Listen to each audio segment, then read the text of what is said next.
তো নর্মালি একটা অভিজ্ঞতার ব্যাপার আছে। আমি যাত্রী দেখলেই মোটামুটি বুঝতে পারি যে সে তার সাথে কি আছে বা কি থাকতে পারে, তার কার্টুন কেমন। আসলে এখন এমন একটা অবস্থা হয়েছে আলহামদুলিল্লাহ। কিরে দরবেশ, তোর তো অনেক অভিজ্ঞতা, তুই তাহলে কেন এই সমস্ত চাকরি করস? একটা প্রবাসী চেহারা দেখে বলতে পারস যে কে কটা মোবাইল নিতেছে, কে কতটুকু স্বর্ণ নিতেছে? তাহলে তুই এই সমস্ত চাকরি করিস কেন?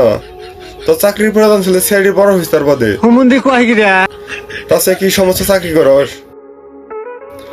আর একটা প্রবাসী 4টা-5টা মোবাইল নেবে, কিছু স্বর্ণ নেবে, কিছু জিনিসপত্র নেবে, এটাই স্বাভাবিক। যেহেতু এই দেশ থেকে পার করে দেয়, তাহলে আমাদের দেশে কেন আটকাস?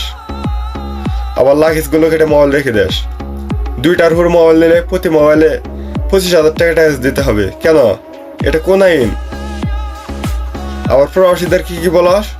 সম্মানিত যাত্রী, আমরা যাদেরকে স্মাগলার হিসেবে অবহিত করি, 5টা দে আর বইরা দেই। প্রবাসীর টাকায় চলাস, আবার প্রবাসীদেরকে স্মাগলার বলাস। নেক্সট টাইম প্রবাসীদেরকে হয়রান করবি এবং জিনিসপত্র রেখে দিবি, স্মাগলার বলবি, তোর গোষ্ঠীতে গুম করে ফেলবো।